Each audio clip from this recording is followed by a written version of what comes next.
नमस्कार मित्रांनो, आज आपण बघणार आहोत महाराष्ट्र सरकारच्या बांधकाम कामगार योजनेविषयी संपूर्ण माहिती।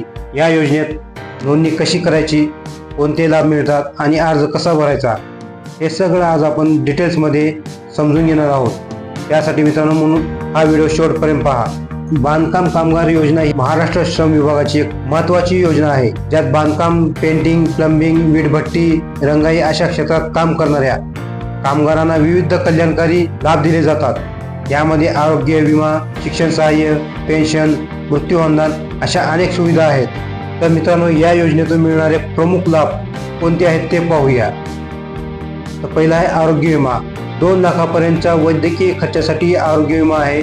शैक्षणिक सहाय्य मुलांसाठी, जर मुलांचे शिक्षण 10वी 12वी किंवा डिप्लोमा डिग्री चालू असेल तर मुलांच्या शिक्षणासाठी 10,000 ते 50,000 रुपयापर्यंत शिष्यवृत्ती आहे। कामगाराचा जर मृत्यू झाला तर त्या 2 लाख रुपये मिळतील। पेन्शन योजना आहे। 60 वर्षानंतर 500 ते 1000 रुपये प्रत्येक महिना पेन्शन मिळेल। जर कामगाराच्या मुलीच्या लग्नासाठी सहाय्य पाहिजे असेल तर विवाह सहाय्य म्हणून 25,000 रुपये भेटतील। प्रसूती सहाय्य महिला कामगारांसाठी 6,000 रुपये प्रसूती सहाय्य म्हणून आहे। या योजनेसाठी नोंदणी करण्यासाठी आपल्याला काय डॉक्युमेंट लागणार आहेत तर त्यासाठी आधार कार्ड, रहिवासी पुरावा, राशन कार्ड, वीज बिल, कॉन्ट्रॅक्टदाराकडून तुम्हाला प्रमाणपत्र किमान 90 दिवस काम केल्याचे प्रमाणपत्र, जन्माचा दाखला व बँक पासबुक। तर याची पात्रता मित्रांनो, पात्रता काय आहे तर पात्रता याला वय 18 ते 60 वर्ष पाहिजे। मजुरीवर काम करणारे कामगार। तर मित्रांनो, ऑनलाईन फॉर्म कसा भरला जातो, ऑनलाईन रजिस्ट्रेशन कसे केले जाते ते आपण पाहूया। मित्रांनो, या वेबसाईटची लिंक तुम्हाला डिस्क्रिप्शनमध्ये देण्यात येईल। या वेबसाईटवर आल्यानंतर तुमच्यासमोर असा डॅशबोर्ड दिसेल। इथे तुम्हाला खाली स्क्रोल डाऊन केल्यानंतर तुम्हाला कन्स्ट्रक्शन वर्कर रजिस्ट्रेशन यावरती क्लिक करायचं आहे। यावरती क्लिक केल्यानंतर मित्रांनो पुढे तुम्हाला इथे आधार नंबर व तुम्हाला मोबाईल नंबर एंटर करून प्रोसेस टू फॉर्म यावर क्लिक करायचं आहे।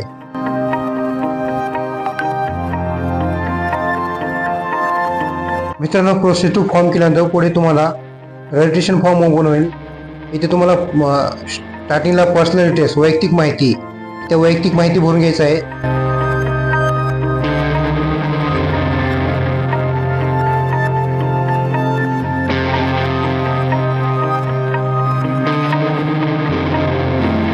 ही माहिती भरून घेतल्यानंतर तुम्हाला स्क्रोल डाऊन करायचं आहे। इथे नंतर खाली तुम्हाला ॲड्रेस पर आधार कार्ड, तुमच्या आधार कार्डवर जो ॲड्रेस आहे तो इथे ॲड्रेस पूर्ण नमूद करायचा आहे।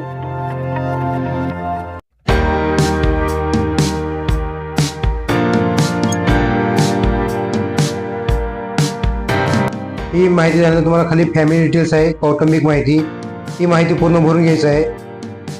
इथे मित्रांनो तुम्हाला इथे पहिले तुम्ही ज्या आधार कार्डवरती तुम्ही रजिस्ट्रेशन केलं आहात इथे तुम्हाला त्यांचं आधार कार्ड, त्याची माहिती येईल, सर्व date of birth, Aadhaar number सर्व ऑटोमॅटिक येईल। त्यानंतर तुम्हाला इथे राईट साईडला स्क्रोल डाऊन करून इथे तुम्हाला पुढील माहिती भरून घ्यायची आहे। प्रोफेशनल, एज्युकेशन आणि प्लस नंतर पुढे आल्यानंतर खाली ॲड मोर यावरती क्लिक करायचे आहे। म्हणजे आपले जेवढे तुमच्या फॅमिली आहेत, तुमच्या परिवारातील सर्व सदस्यांचे इथे नाव टाकून घ्यायचे आहेत। आई वडील असते, आई वडील किंवा पती, मुले, सर्वांचे नाव टाकून इकडे परत ॲड मोर करायचं आहे।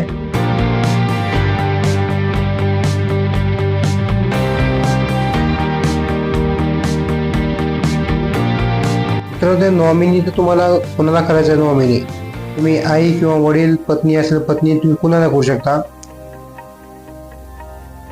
मित्रांनो, हे सर्व माहिती भरल्यानंतर तुम्हाला परत इथे स्क्रोल डाऊन करायचं आहे खाली।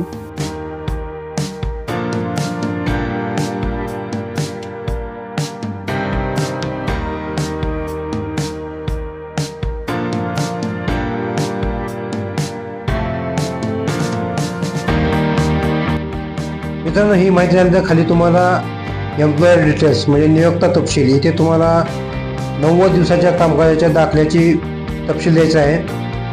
कामगाराच्या कामाचा तपशील इथे द्यायचे तुम्हाला, तुमच्या कोणत्या प्रकारचे काम आहे।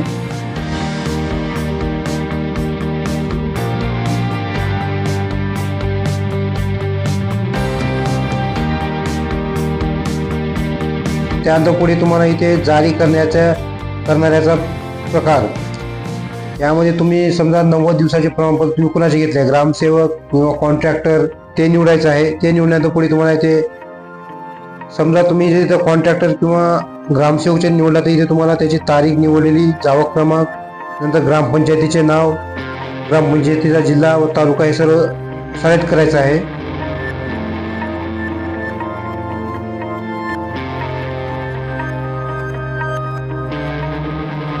त्यानंतर मित्रांनो खाली कृपया पडताळणी तुम्हाला भेट द्यायचे असलेले योग्य तालुका केंद्र निवडा. आता तुम्हाला तालुक्याला जिथे हे फॉर्म भरल्यानंतर तुम्हाला तिथे नेऊन समक्ष जाऊन तुम्हाला डॉक्युमेंट द्यायचं आहे. इथे तुमचा तालुका निवड करायचा आहे. त्यानंतर मित्रांनो तुम्हाला इथे सपोर्टिंग डॉक्युमेंटमध्ये मित्रांनो तुम्हाला तुम्ही जे आधार प्रूफ जे रहिवासासाठी प्रमाणपत्र जोडणार आहात ते इथे तुम्हाला अपलोड करायचं आहे. त्यानंतर खाली तुम्हाला इथे 90 दिवसाचे जे तुम्ही प्रमाणपत्र घेतलं आहे ते इथे अपलोड करायचं आहे. आणि नेक्स्ट मध्ये तुम्हाला इथे click to local waiting dates इथे तुम्हाला क्लिक करायचं आहे. इथे क्लिक केल्यानंतर तुमच्या पुढे कॅलेंडर ओपन होईल. तर इथे तुम्हाला तारीख देईल, ती तारीख तुम्हाला इथे निवडायची आहे. जे तुम्हाला जे अवेलेबल तारीख असेल ते तारीख निवडायची आहे आणि इथे सेव्ह या बटनावरती क्लिक करायचे आहे. नंतर सेव्ह केल्यानंतर तुम्हाला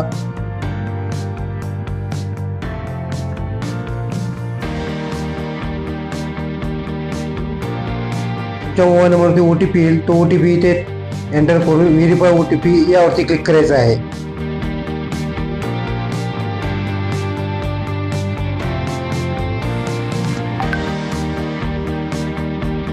मित्रांनो व्हेरीफाय OTP केल्यानंतर ॲप्लिकेशन फॉर्म सक्सेसफुल सबमिट झाला आहे. याची प्रिंट करायची आहे. याची प्रिंट काढून तुम्हाला जी तारीख दिलेली आहे, तुम्ही निवडलेली जी तारीख आहात त्या तारखेला तुम्ही तिथे समोर घेऊन जायचं आहे. अशा प्रकारे मित्रांनो ऑनलाईन रजिस्ट्रेशन झालेलं आहे. मित्रांनो ऑनलाईन रजिस्ट्रेशन करण्यासाठी तुम्हाला कसल्याही प्रकारची फी नाही किंवा कुणीही तुम्ही मध्यस्थी माणसाला घालून पैसे देऊ नका. फ्रीमध्ये तुमची नोंदणी होईल. तुम्ही त्या तारखेला दिलेल्या तारखेला त्या ऑफिसला तुमच्या तालुक्याच्या ऑफिसला जाऊन तुम्ही तुमचे डॉक्युमेंट देऊन व्हेरिफिकेशन करून घेऊ शकता. डॉक्युमेंट व्हेरिफिकेशन झाल्यानंतर तुमचे 30 दिवसांना तुम्हाला ऑनलाईन कार्ड येईल. ते कार्ड तुम्ही डाउनलोड करून घेऊ शकता. तर मित्रांनो जर तुम्ही बांधकाम क्षेत्रात काम करत असाल तर ही योजना तुमच्यासाठी खूप उपयुक्त आहे. लगेच नोंदणी करा आणि सरकारच्या लाभांचा फायदा घ्या. जर हा व्हिडिओ चांगला वाटला तर लाईक करा, शेअर करा आणि आमच्या चॅनलला सबस्क्राईब करा आणि पुढील असेच व्हिडिओ पाहण्यासाठी बेल आयकॉनवर क्लिक करा. धन्यवाद.